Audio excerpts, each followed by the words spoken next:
Alright, welcome to the first episode of the Advanced Podcast, where we explore ways to find health, wealth, and happiness through the internet.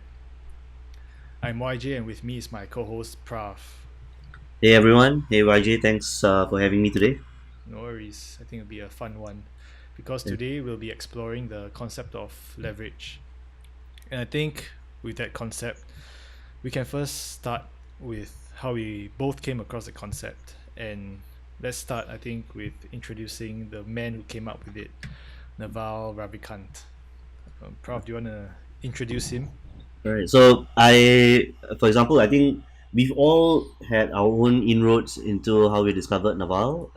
And Naval is what has been called an angel philosopher because he has used the public platform, especially Twitter, to put out his ideas in very concise forms, and they tend to be very much deeper and existential questions, even though they overlap a lot with the nature of business and technology.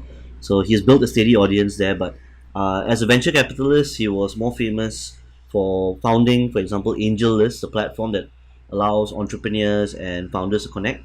And I think they've built something like 25,000 startups. And I mean, That's a crazy number, yeah, I think no, rather 25,000 have been onboarded the platform, right? and from there it's in the hundreds range that have been funded, which is pretty efficient for a VC that was is only like roughly 11 years old, Right. right? Yeah. So it's got something like 33,000, sorry, 3,300 participating investors.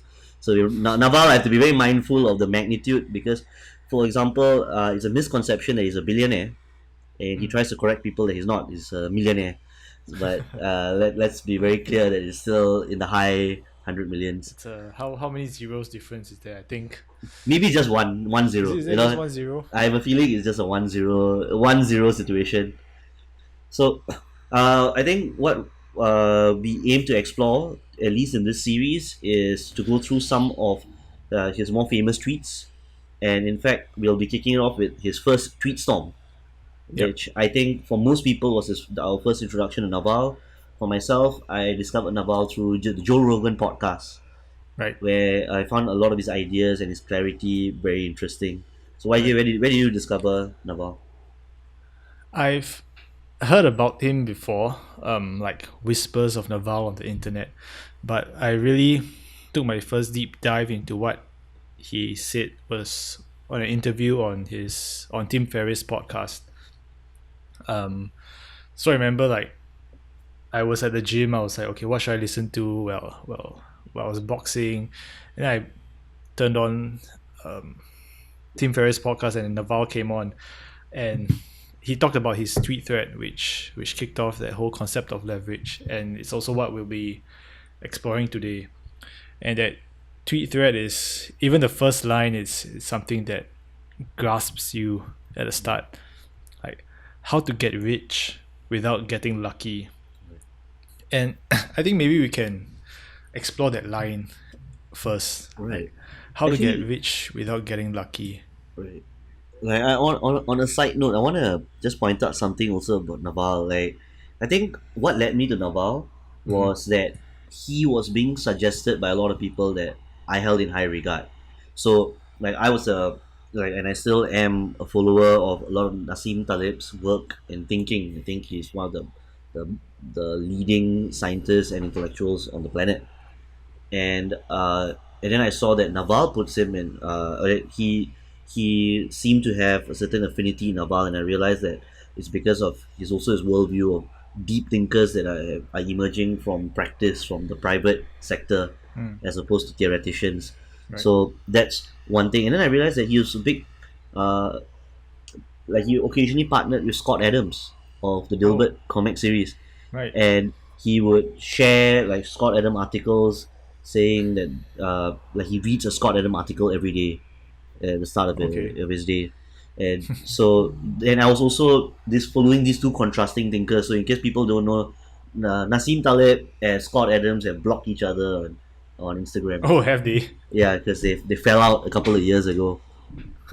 Yeah, and so so that's why it's very interesting to see. And then there's Joe Rogan, of course, they elevate Tim Ferriss. So I was like, wow, this Naval is being celebrated by a lot of people from very Mm. different fields and with their own ideas, and that people already look up to. So he was a really a gem. Yeah, and that's I think that's also a testament to how far reaching his philosophy is, and how he really got. I think no one knew about him much from his work, like his investing work, his starting up AngelList and all that. Like I definitely knew about AngelList, but I did not know about Naval until he talked I about I that didn't book. know about AngelList. Like, I mean, I kind of downplayed my understanding. I just didn't get like the extent or impact of it. And Right. then I tried telling my friends about Naval, and they were like, "Oh, okay." And then I just sent them like a link, and then they were like, "Dude, this is the guy that started AngelList. That's fucking huge." And I was like, "Oh, really? Shit." Okay, so that's their mind blown moment when they find out that he is AngelList. Right, right. And I think it does. I think that's the problem with some philosophy or philosophers. Like they seem to be just talking about stuff or what you should do, what how you should think, but a lot of that is not grounded in results. Yep. And I think it's definitely noteworthy that Naval's philosophy is about comes from results and his way of building wealth. Mhm. And I think So, even the right, the line "how to get rich without getting lucky" it's something that can be quite contrarian to a lot of people. right. Like even for me, I would think that you have to have an enormous amount of luck to get rich, and I have lived a lot of my life thinking that. Well, I think maybe these ideas are reconcilable in that he mentions without getting lucky, but it's a kind of copywriter's ploy there. Though it's very punchy and it just Yeah, grabs your attention. But if you look at it, it's almost like it's about creating a system that tells you how to leverage on luck, right. that your exposure to luck. So it's like we are not fixated on chance events, but just focus on building a system, and then wealth will emerge. At least Yeah. that's my way of looking at it. But of course, I'm drawing in ideas from other people like Talib and Scott Adams. Mm-hmm, Of course, mm-hmm. yeah. Yeah, for sure. And for you yourself, have you thought about that, like how to get rich and how much luck Wow. plays a role in getting rich? Shit. See, this is one of the first few tangents that we're gonna take in this show already. Like, so this, and we are going on a tangent based off Naval's headline. It's Yes, literally just the title of his it's tweetstorm. less than 10 words, and we And are going off the tangent already. so, I mean, I may be a creative right now in terms of marketing and my general career, but prior to that, my bachelor's degree, my undergraduate degree was in banking and finance, Mm-hmm. and it was through that lens also that I studied thinkers like Nassim Taleb, who was an options trader turned researcher, and what it informed me was like, okay, whatever you're learning in school, they're teaching you flawed models on Mm, how to make wealth, and this is supposed to be the most sophisticated thinking in on the planet on wealth. Like, if not finance, then what, right, right?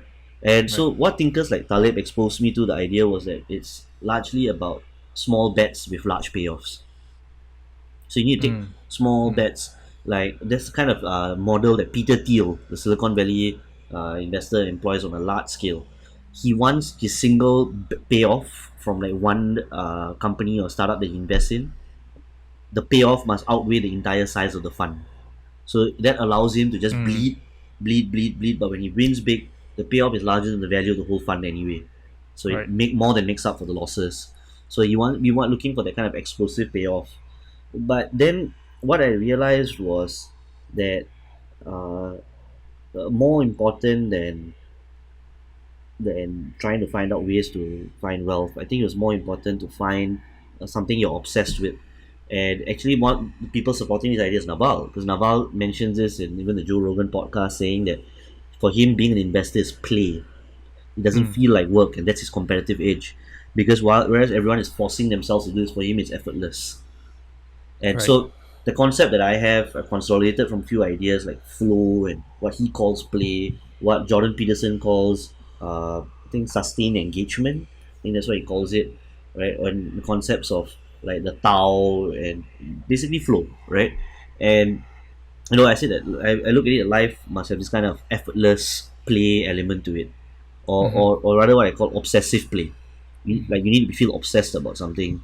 Yeah. So that will lead to the wealth. So because you're obsessed and you're taking risks, that naturally will lead you down a path to wealth. Why? Because when you're obsessed, you're going to be working 16 hours a day. So imagine the number of bets you can take then, Yep. Yep. right? So you can't force it because maybe your obsession is about Smurfs and Naval's is to being a venture capitalist. Mm-hmm. You can't force yourself to be a banker. Yep. Like that's the systems approach to wealth that I would say that I've kind of adopted. Be Right. obsessed about something and take a lot of risks on the side. For sure. For sure. And I think with that we can go on to his first tweet from Hmm. this tweet storm, which is to seek wealth, not money or status, because wealth is having assets that earn while you sleep. Money is how we transfer time and wealth. Status is your place in the social hierarchy.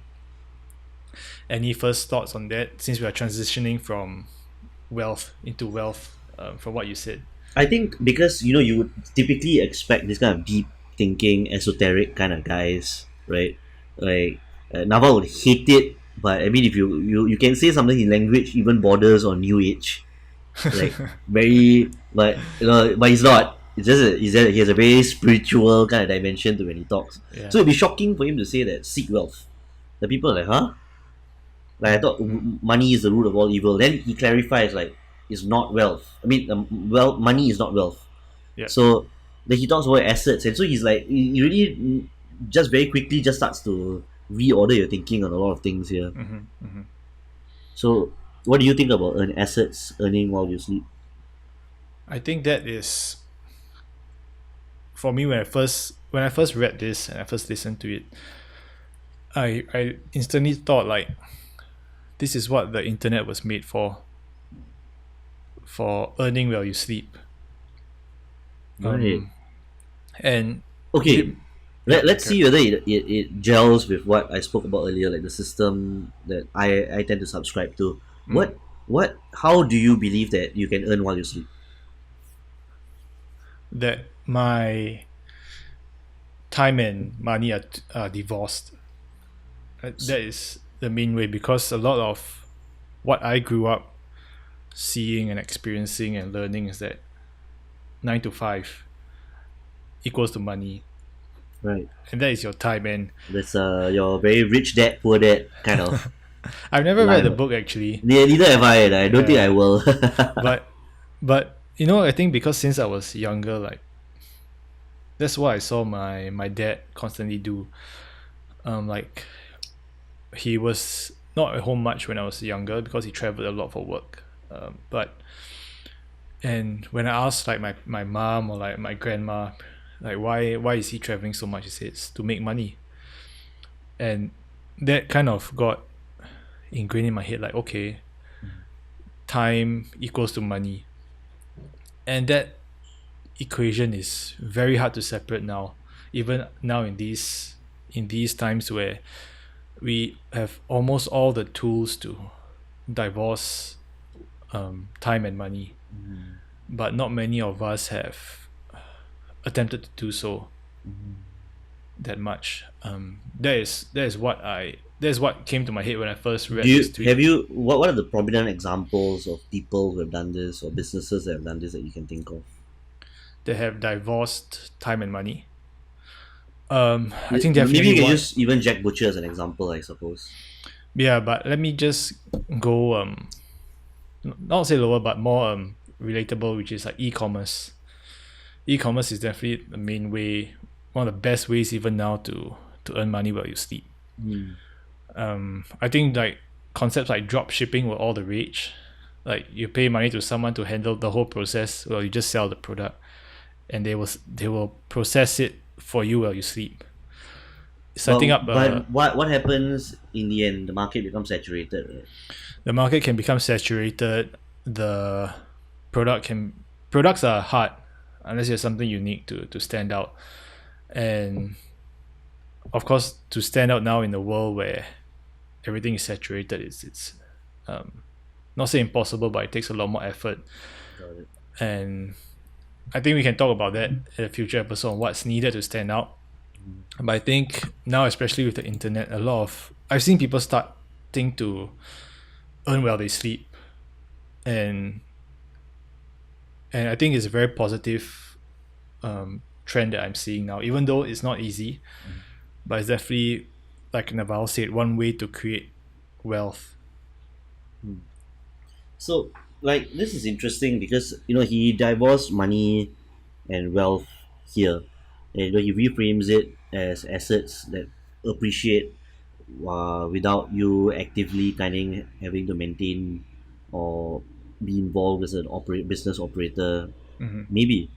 But like combining it with the ideas of uh, like once again like Nassim Taleb and the barbell method, for example, which is in finance they in a more extreme form they take 80% to 90% of their portfolio and Mm-hmm. invest it in cash, and then the other 20%, or rather treasury bonds, or it was treasury bonds at the point of time, and the other 20% or 10% into like far out of the money options, so that like if you strike those like rare events, which Taleb coined the term black swan to describe, then you'll have a huge payoff Mm-hmm. that will overshadow the value of the fund itself, Right.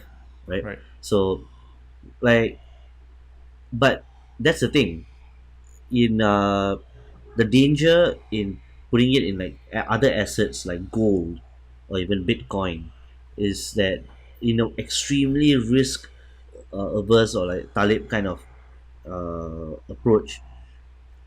Money is the safest asset. It's Mm-hmm. not other assets like gold and everything. Having like liquid cash is actually the safest. Yeah.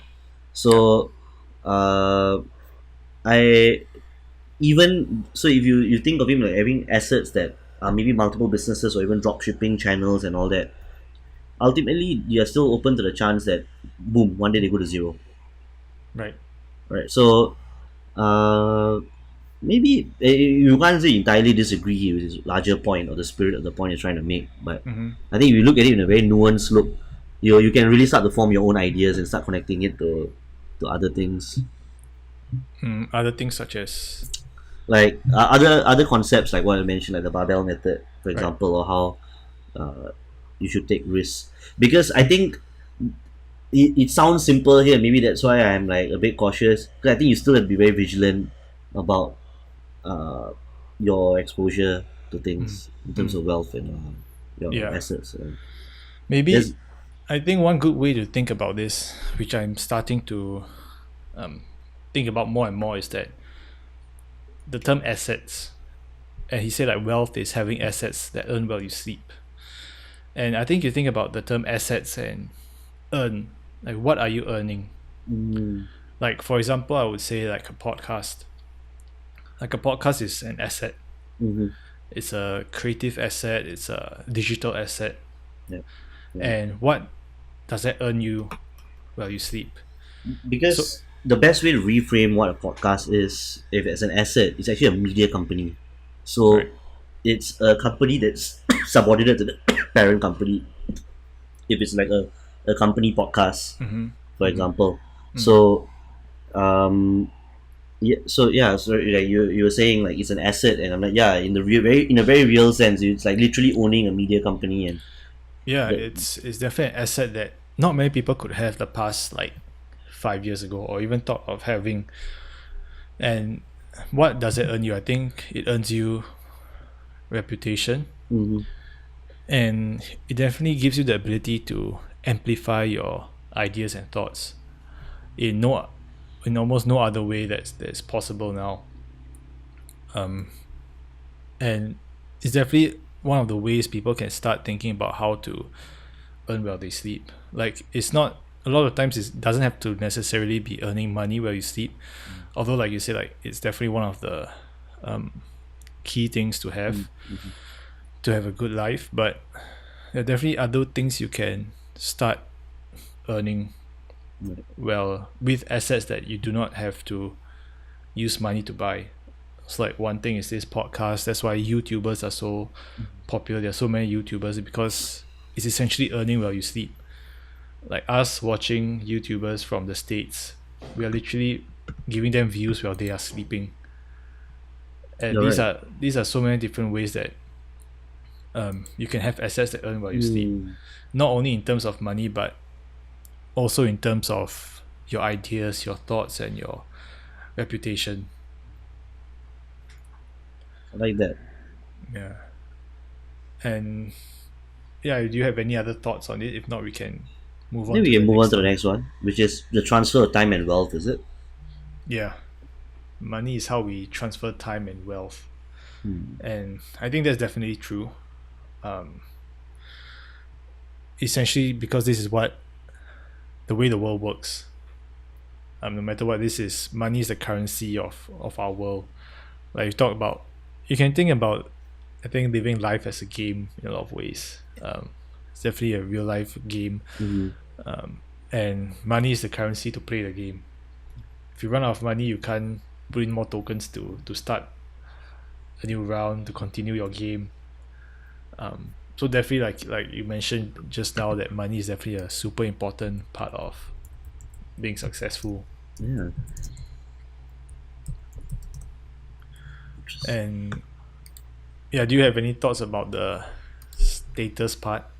Actually, I maybe I do because you know I think the example of life being like a game, right, is surprisingly not a very trivial comparison because there was a developmental psychologist called Jean Piaget, Mm-hmm. and he was worked a lot on child development, and his idea was that as children play games, right, they start to form like a kind of basic kind of idea of morality and how to interact with people, and then when Mm-hmm. you kind of make that idea more abstract, like you view the life as a game that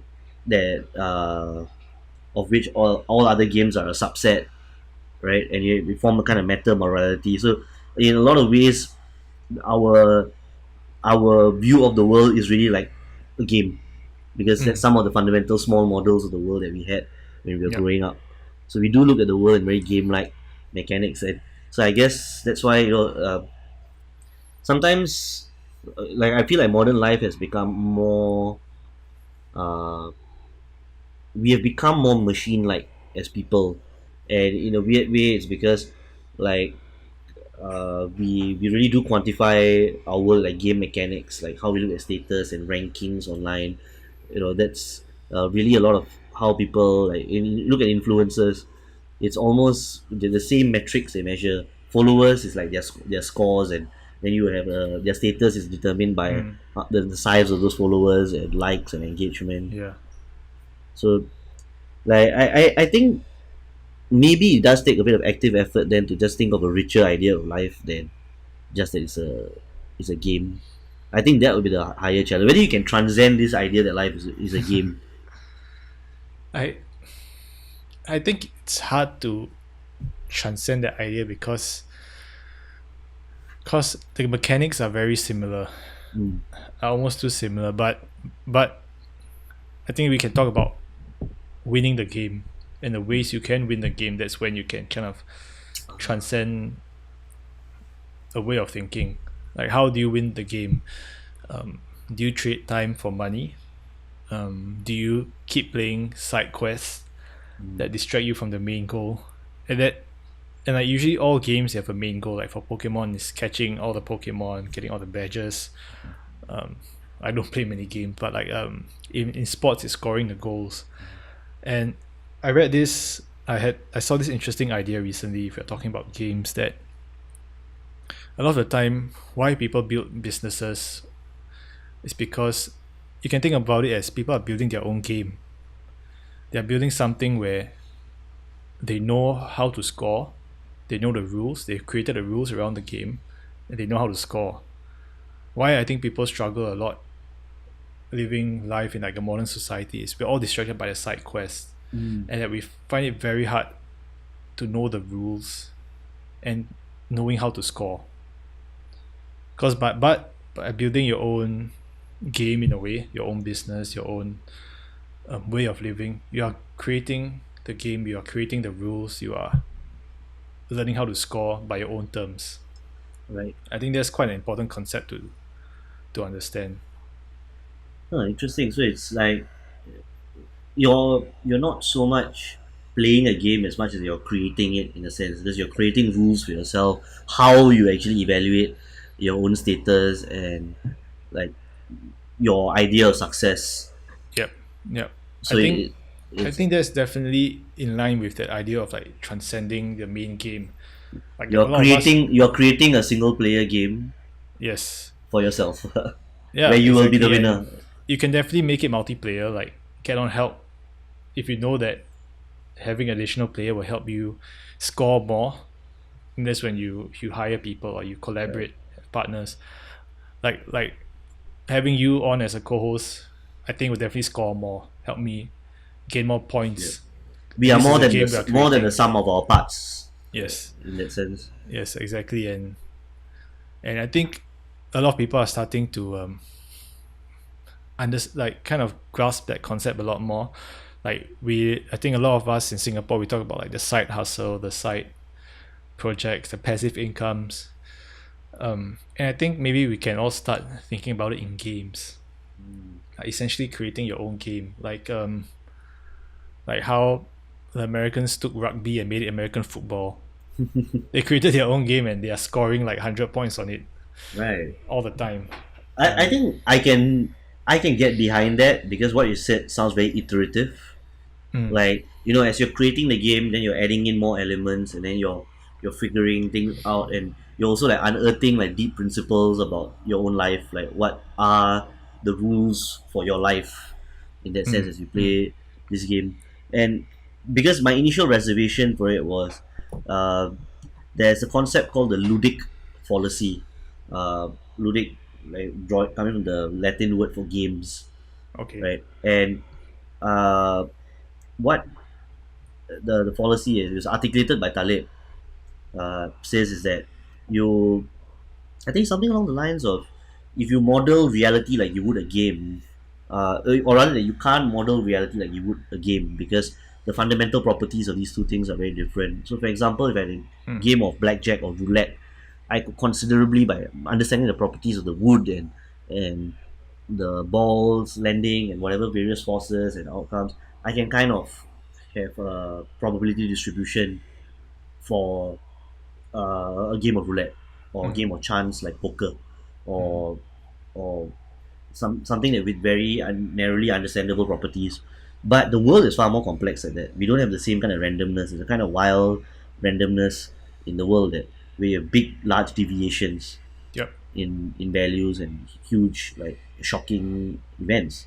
So that that makes me cautious about viewing life as a game Right. because it may be an overtly simplified view of the world. But Right. if it's something iterative, then I can get it because you're constantly refining and just building a better model of the world to navigate it with.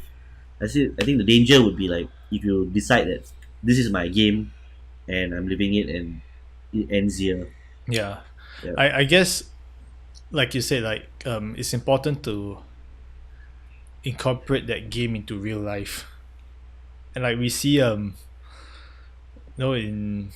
places like Japan, we have people who are obsessed with a fantasy world or a game, and they do not leave their homes.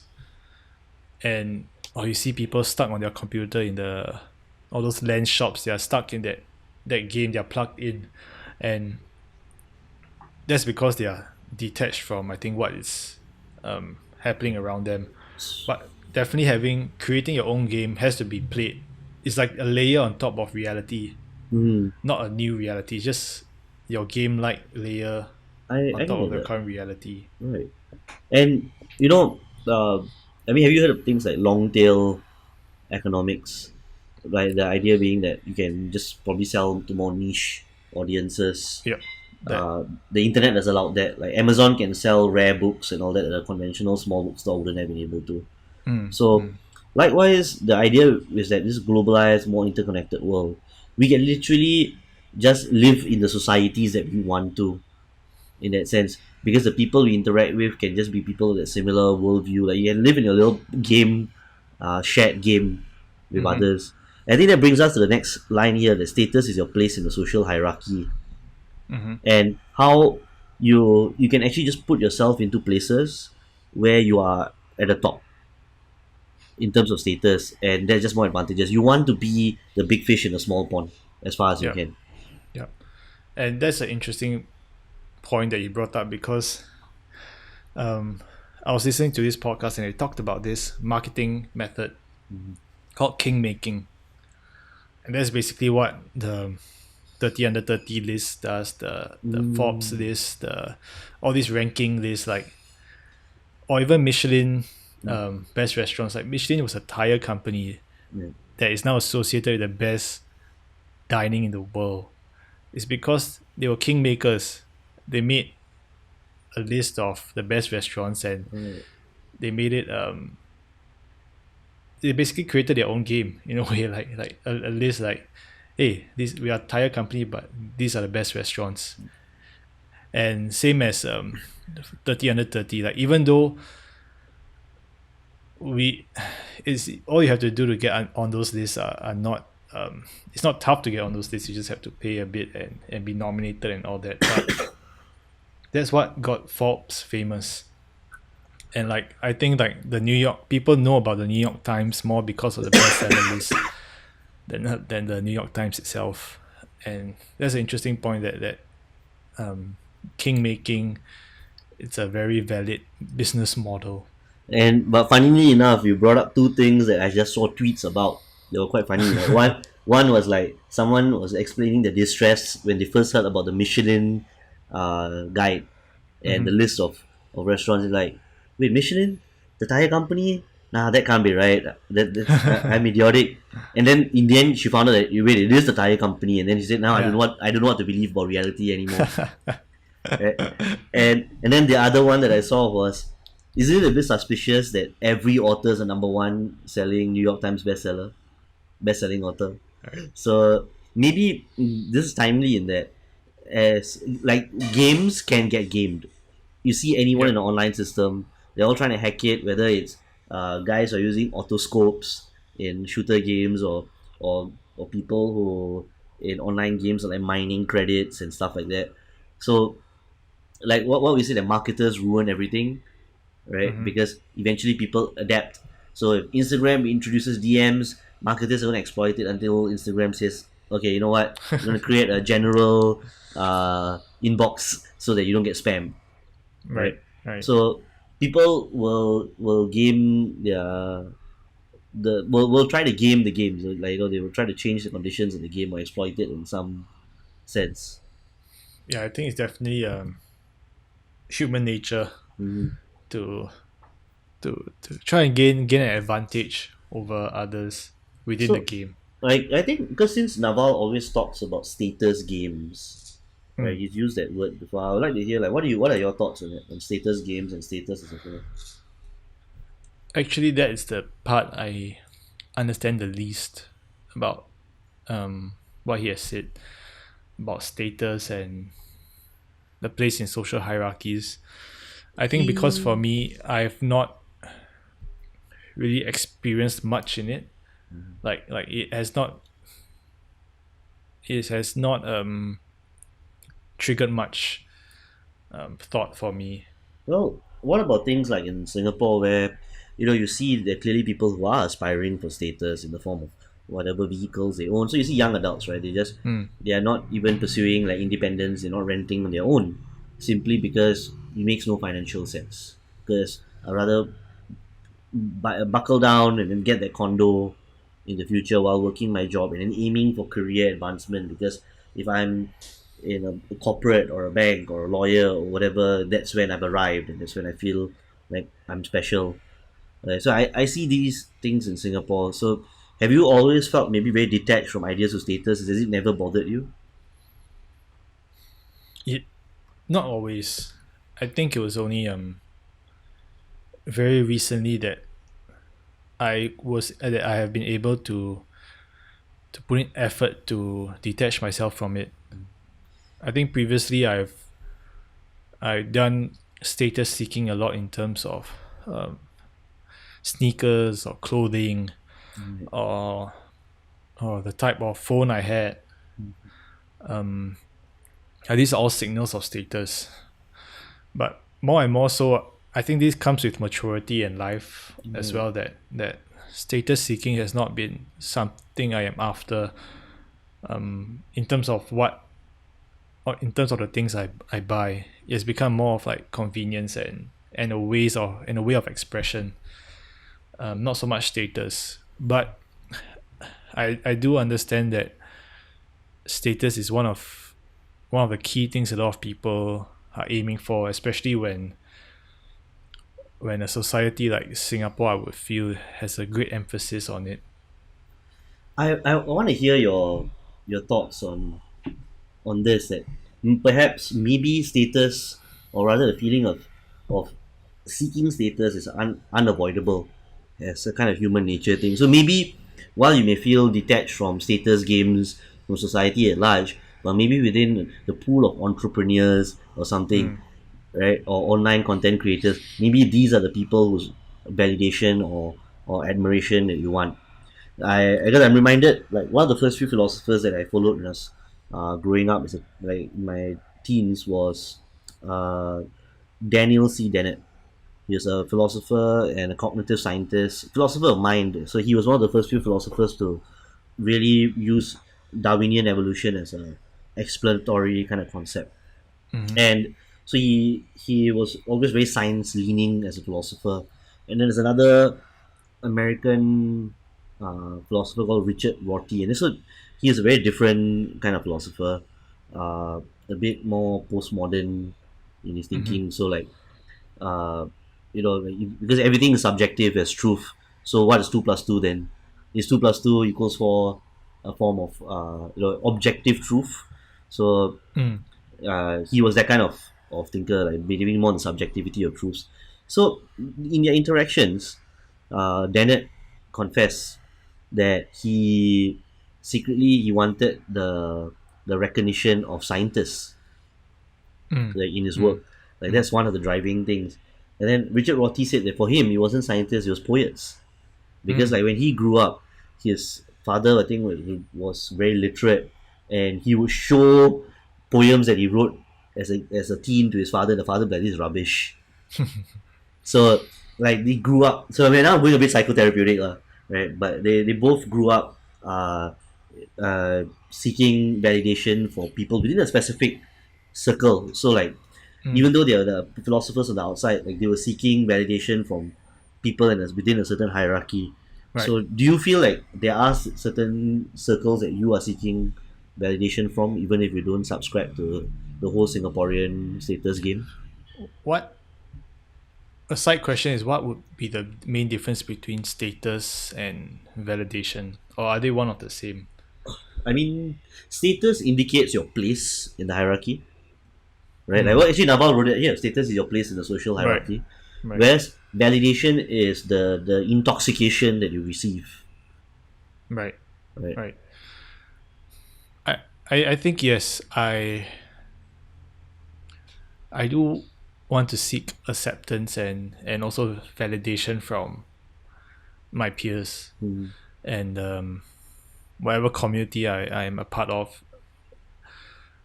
I think for me, I why I guess I said at the start that status was not something I really thought about. I think it was because I thought a lot more about validation and acceptance as a form of motivation. right, Like right. like for me, I found that I work harder when there's some sort of validation attached to it.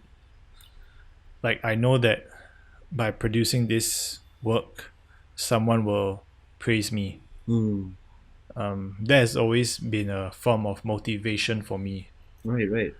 And that's something you've clearly leveraged as a Um, drive to.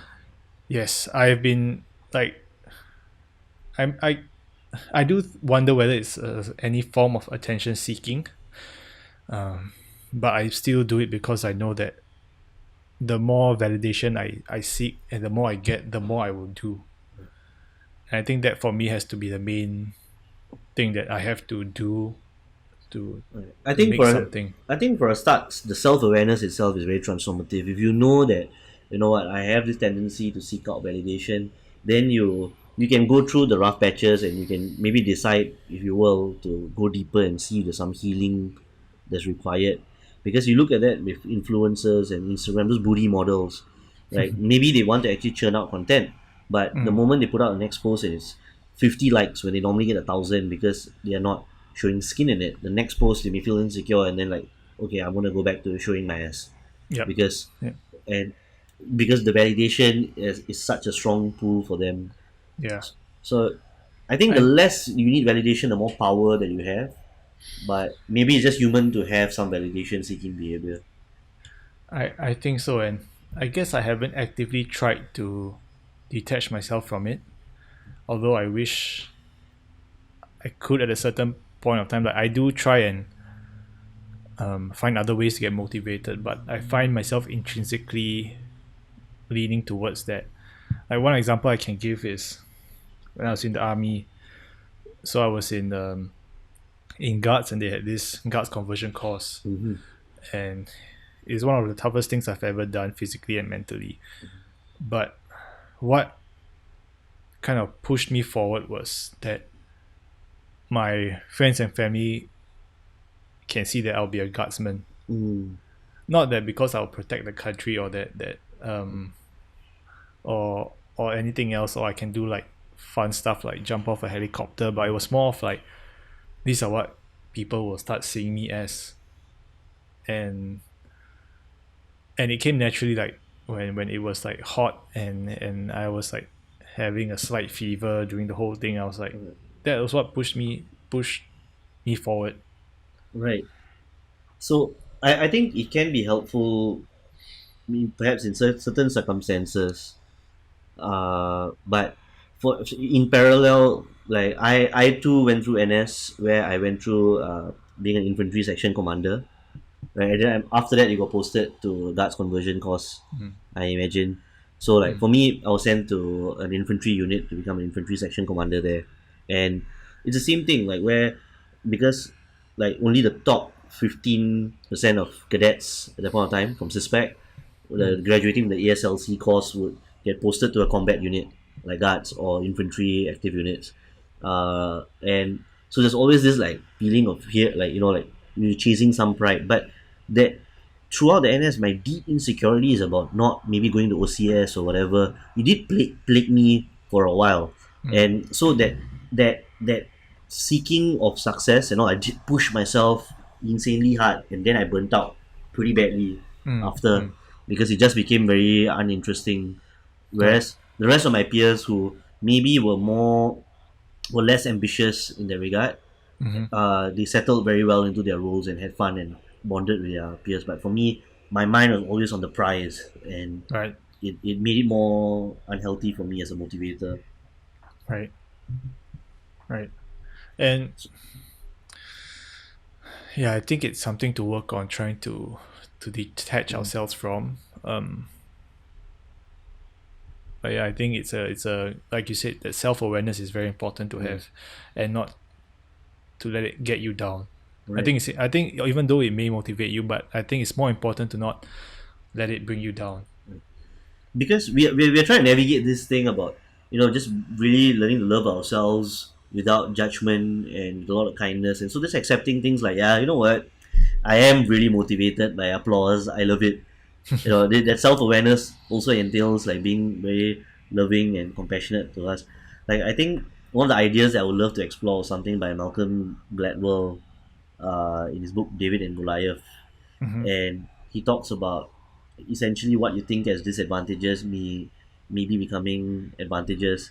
So there Mm, was a case of a pediatric cancer researcher who was very careless, not careless, but he rather was a very abrasive, and he didn't let people in. He was a very warm person, and that's really an understatement. He was quite hostile mm, as a doctor, but he was working in a ward for childhood leukemia cases, Mm-hmm. and his hardness, and because he went through abuse and everything growing up, that allowed him to be the only pediatrician who could withstand working there, because every other doctor or nurse would have a breakdown dealing with kids who are bleeding through every hole in their body, and they're bleeding out and dying. But this guy was just brutal. He could tell the news harshly to parents and just get a solution, because Mm. that's all he was driven to do. He didn't care about being nice to people. He just wanted to save his patients. Right. So, Right. so the way I would look at it is that even these deficiencies is not a problem until it becomes a problem. We don't want to become the segment of people that are going to perfectly content guys who are maybe just at home playing their video games and then telling them that, hey, you should feel empty and not and unfulfilled in their lives, when the guy was perfectly happy and healthy. Yeah. Yeah. Yeah. Exactly. So I would say that self-awareness is useful, but often things aren't a problem until it becomes a problem. Like, you look at Gary Vee, the guy doesn't he can't read books, or he's not just not interested in that medium, and he can't read on stage, otherwise Mm. he freezes up, but he can improv. So, Right. like, who says that you have to have perfect English or something to be a millionaire businessman or content creator? So it was never a problem for him. He just circumvented it, just doubled down on his advantages. Yeah. Yeah. I think that's important to be self-aware enough to do that as well. And that gives us the advantage. Yeah. Yes, Boom. on the advanced podcast. Boom. Okay, I think shall we move on to the next tweet, Sure. which is We are we about an hour into the podcast? Like, how far are we? almost. Almost. All right. So we do have time for another tweet. Yes, Right. yes. Which is understanding ethical wealth creation is possible. If you secretly despise wealth, it will elude you. Well, what do you think? Kick it off. I It got me thinking, like, do I secretly despise wealth? And I think maybe yes. Like, I think I despised it because I felt that I had to do things I didn't want to do to get it, Mm. like having to trade my time for money, um, working for someone, being a quote unquote cog in the machine. Right. Um, these were things I will never genuinely didn't ever want to do, even though, and I felt forced into that corner that I had to take that route. Mm-hmm. And I think that made me despise wealth. And understanding that ethical wealth creation is possible, I think it's important to understand what the ethical means. So your experiences in the corporate world led you to despise wealth, or led you to be like, you think it might have led you to despise wealth, Okay, I have had no experience in the corporate world. by just viewing it on the outside. Is Yes, that by viewing it from the outside, like I see my friends, they work hard like 9 to 9, and after that they drink themselves yeah? until 2 3 a.m. and then just goes on and on and on again. And I watch that and I wonder, like, what is all this for? Is it money? Mhm. And I kind of hated it. I I don't know if this is an exaggeration, but after I first graduated, I was looking for jobs, for work around Singapore, and I remember having to go into the CBD, which was the central business district of Singapore, and it was in Raffles City, and I saw the big towering glass and concrete and steel buildings, and I felt anxious. I felt like I was having a panic attack. Right. I saw people like rushing past me, going like, and they're all in their uniforms, their corporate uniforms, and It's like the scene from the Matrix, right, where you see it's like all yeah, the drones, the mindless drones are going around you. yeah, and look, I did not, I'm not against any of that, but it made me feel something which I never felt before, like a form of anxiety and panic. And then after that, seeing my friends in that world, doing what they do, what they have to do to make money for themselves, to support their families, to support their dreams. Like I never had the conviction to do that, Right. and I think that made me secretly despise it. I Like, can. look, I don't want this.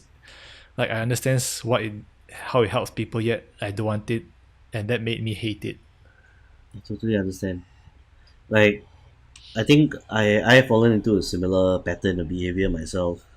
Because having gone to business school, I think what I saw around me were people that I just did like. I have great friends that I meet from there, but by and large, the people that I met there were largely uninspiring to me.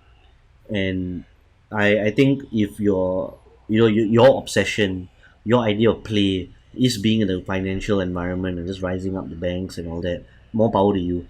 But more often than not, I can only think of maybe like one person that really enjoyed working in the financial world. Like, you want to wake up on Mondays loving life. The vast majority hated life. They like were just status seeking climbers. They Mm. all so uh, it just wasn't something that I enjoyed looking at it.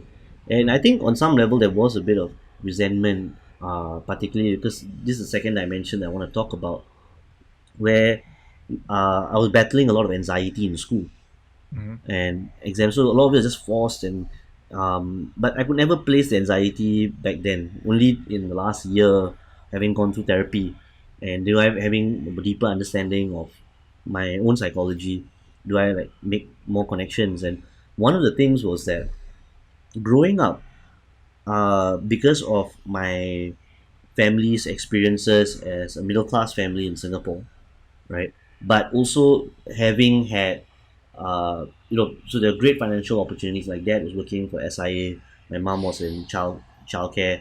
So by and large, it would have been a very comfortable financially the family. But because of simply bad financial decisions, uh, by my parents, like when I was growing up, I I think what I felt was never secure enough to kind of explore and build things. Because in the back of my mind is like, Right. maybe we don't have enough to get by. And this lasted till I'm 30. And as I'm starting up my practice as a psychotherapist, uh, like I would be dragging my feet to set up certain elements. And then I realized, with the help of my therapist, what's happening right now is I'm literally afraid to be successful, Right. like, or to go wild, to be explored, because I don't feel safe enough to come out of these certain boundaries. And it's triggering that fear. So you can be afraid of success, and you may not know that there are underlying uh, triggers because you just didn't feel supported enough growing up. You always had this sense that shit, I'm not safe. I'm not. Mm. Things aren't secure. Wealth is Mm. fast, Mm. and that can rub off. Like when you see parents pass it on to the kids, yeah. Like, no, you have, money is very not easy to earn. Like you have Yeah. to be very careful. So that can create a lot of anxiety, even Yeah. And I definitely don't blame our parents for telling us that, or thinking like yeah, that. That was a the product of their way. times also. Yeah. The way our parents were brought up, the way their parents were brought up, which was doing during a war, Yeah. that uprooted so many people's lives. So like, I really for years tried to reconcile, because I have tons of admiration for Mr. Lee Kuan Yew, the prime first founding father and prime minister of Singapore. He uh and But essentially he was like a very pragmatic guy. One might say even ruthlessly pragmatic person, and I couldn't Mm. reconcile that with my other ideas about, like, human expression and being more free, that started cultivate. And I realized that, oh yes, shit, these are products of wartime, of scarcity. So Yeah. naturally, it's a survivalist mindset that goes on.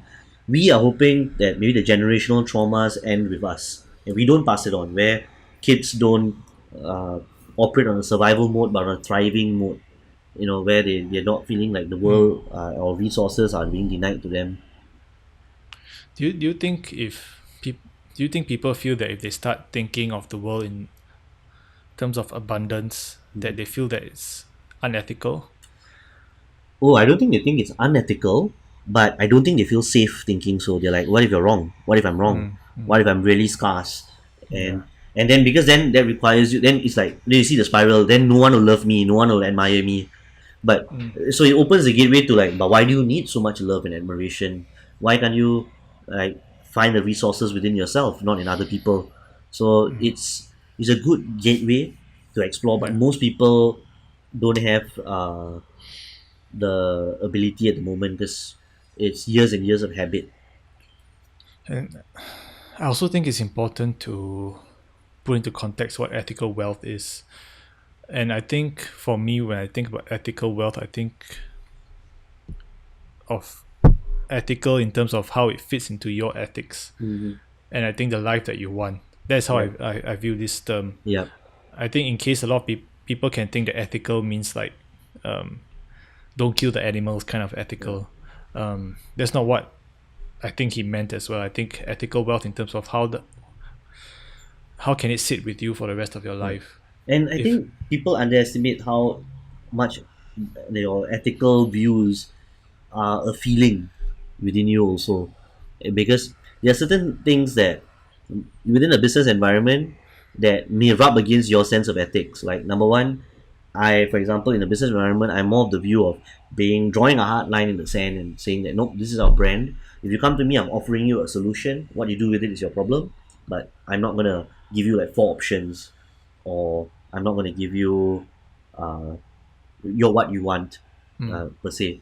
Whereas other people may find that their ethics are aligned more with a very kind of con uh, kind of consolidation and alignment of ideas and more right, interaction, more consultative in their approach. So, what do you think about that? Like, do you think these are ethical issues, or just not as uh, weighty as maybe the real ethical issues or something? I think you definitely had a point there in terms of being able to draw the line because I think I'm talking in terms of my experience with others and other people in like creative industries, how Mm, they are usually exploited. all right. A lot of creative work has been exploited by Mm, corporations, not only in Singapore, even in like fashion houses like Balenciaga is famous for ripping off German design students, right. like their designs wholesale, one to one, and a lot of like the whole term about companies asking interns to just do the work for experience. You get paid in Mm, experience, you get paid in exposure. right. That's bullshit, and that to me is unethical. Right. And I think when people start being exposed to that kind of toxic environment, they feel that it's hard to get ethical wealth Right. because of all these people with more power Right. being unethical towards you. And that, I think for me, from the outside viewing all this, it gave me the viewpoint that ethical wealth may not be possible. And on a marketing perspective, right, I struggle with this a lot because, to be honest, I'm of the view that I don't think companies should stray into social issues, even if we might see like okay, there's some element of success, because these companies are giving a mouthpiece to like things like Black Lives Matter. Mm, But I think there's an ethical there's an issue that might arise of companies just exploiting social issues to just expand their brand. So just for ownership, and you can see I've worked with creative teams. They're like, hey, okay, can we do a post for the George Floyd thing? And I'm like, why? Like, I really think that content creators, companies should just stray away from these things. I think it violates my sense of ethics. It's like exploiting a human tragedy just for yeah. views. And let's be real, companies are not altruistic things. They're just there to maximize shareholder profit. And I think if you think otherwise, you're being naive. I think human beings decide what to do with their wealth, not companies. That's a Yeah. distinction that I see. But yeah, so like there are ethical things like that worry me, or like or the companies that want to ride on maybe the general election in Singapore, and then they are churning out eye catching content there. But a lot of it is adding to the noise, and Mm, it's uh, uh Well, I think it's bad creative also. But my main point is I don't think it's ethical. I I disagree with you there a bit, especially with the creative part, Mm. because I feel if people have something to say about certain issue that they feel compelled enough to, I think they should still voice it out.